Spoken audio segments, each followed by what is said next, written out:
English Renaissance theatre we see in fair London where we lay our scene. From ancient traditions to new reality, where civil war makes Puritan hands unclean. From the fatal fate to these origins, Johnson, Marlowe, and Shakespeare lived their life, whose misadventured, piteous stage shows doth with their death bury their critics' strife. The sudden passage of their death marked fear and the continuance of their viewers' rage, which by their playwright's end naught could remove, is now the 12 minutes traffic of our stage.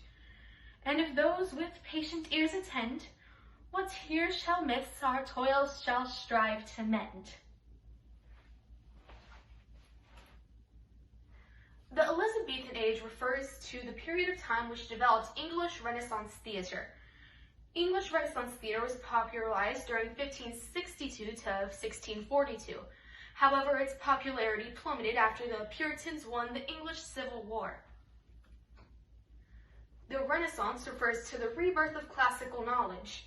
The Elizabethan age, which corresponds to English Renaissance theatre, occurred during the height of the Renaissance around 1550 to 1650 CE.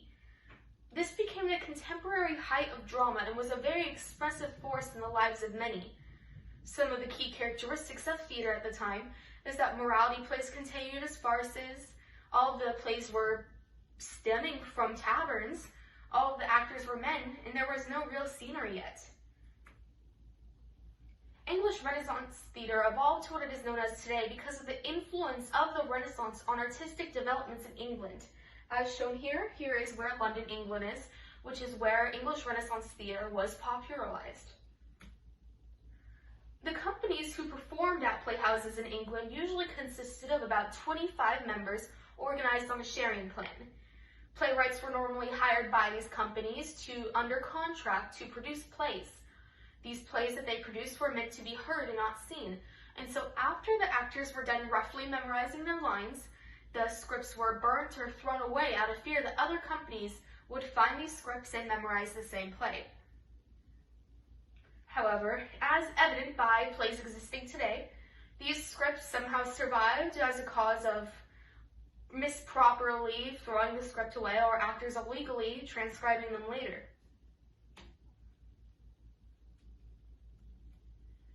The first English public playhouse was built in 1576 by James Burbage, and it was called the Second Blackfriars Playhouse.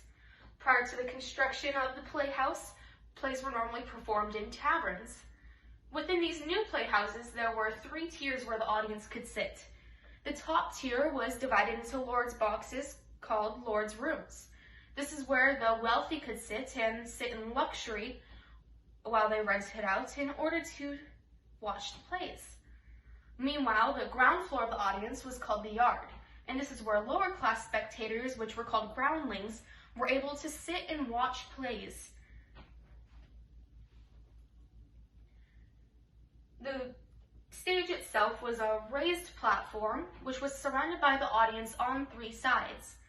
The stage itself had trapdoors on it, which could lead to under the stage. Upstage was the tiring house, which was very similar to a Greek scheme. The tiring house normally had 2 doors in the first story. However, there could possibly be a third in order to use as a reveal space. There were 2 other stories as well in the tiring house. The second story was for an inner above playing area, and the third was for a musician's gallery. Here is an image of the renowned Globe Theatre where Shakespeare produced his plays.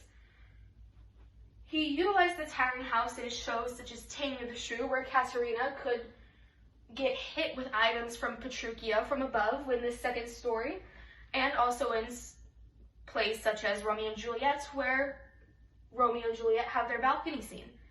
However, it is also important to note that within this image, the third story is no longer a musician's gallery, and this is because of the reconstruction of the Globe because it was a fire hazard. The roof of the tiring house was normally called the heavens. Lastly, private theaters in the English Renaissance were not as private as you may think they were. Private theaters actually referred to indoor theaters, which later developed.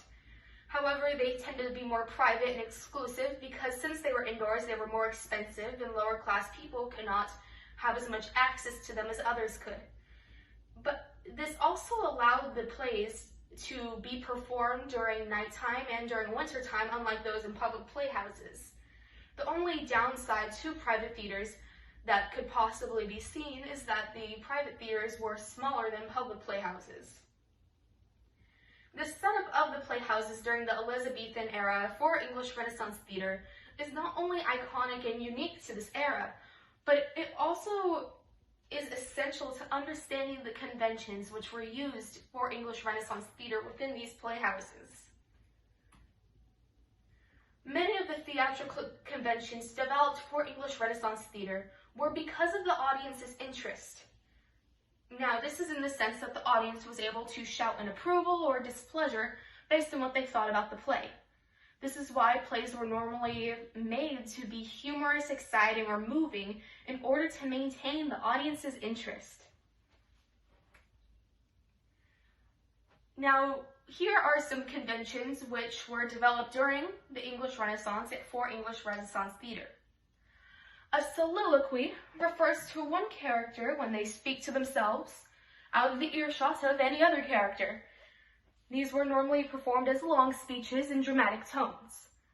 An aside was normally when a character or an actor speaks directly to the audience, offering them valuable information about the play or the plot.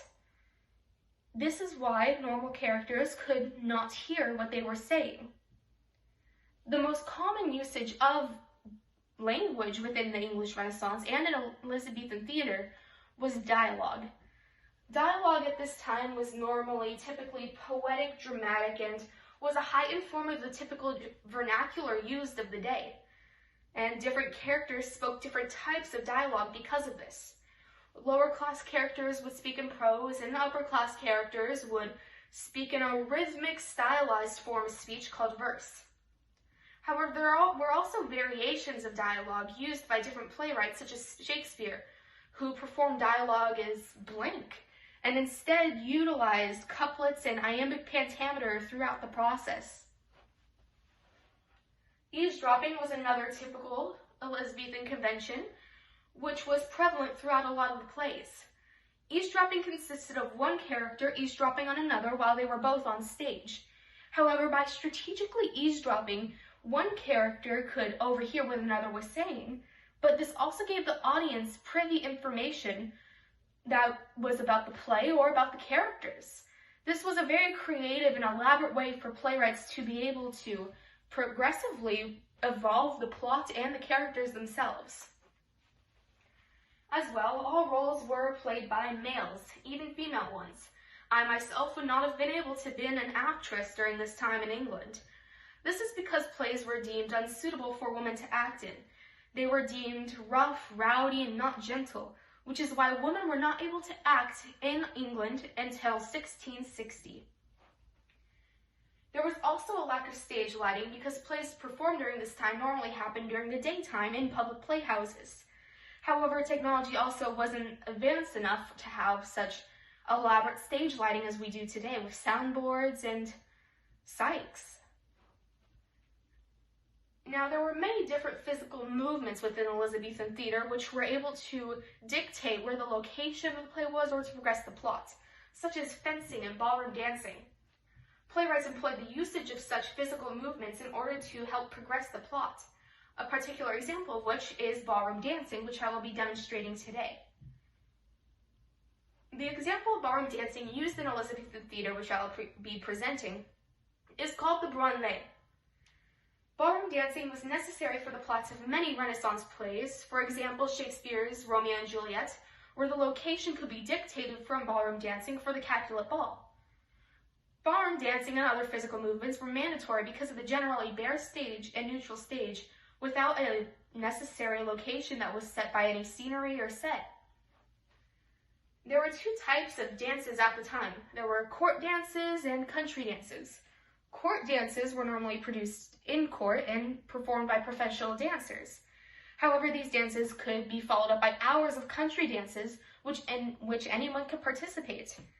They could either be slow-paced or fast-paced, and the branlée itself was named for its side-to-side movement. The dances were normally performed by a chain of dancers or with a partner. However, today I will be performing it on my own. The dance itself starts in second position. In essence, the dance is a series of large side steps to the right, followed by an equal number of smaller side steps to the left. The dance itself begins with a series of 2 8 counts of this side-to-side movement. The first 4 counts consist of moving to the right with large steps, followed by an equal number of short steps to the left. This normally happens while dancers link arms or join hands, depending on the version of the branle that you do. 1, 2, 3, 4, 5, 6, 7, 8. These 2 series of 8 counts are then followed by a series of 2 8 counts of the partners mocking each other. On the first 8 count, the partner to the right mocks the partner on the left, while the partner on the left sways their hips. Then, the second 8 count, the partners switch these roles.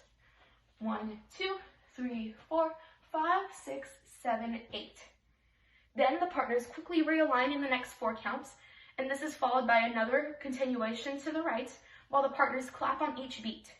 1, 2, 3, 4. Then the partners move to the left once more while they rejoin their hands. 1, 2, 3, 4. And then they continue clapping to the right for another 4 counts. 1, 2, 3, 4. Then everyone in this circle or the line does a variation of the galliard on their own. 1, 2, 3, 4. Then after this is done, the partners quickly rejoin hands and continue these steps in a circle or any sort of circular 8 figure, depending on the version of the galliard you are doing, of the branle you are doing. I will now perform this to the beat of music as a demonstration of ballroom dancing.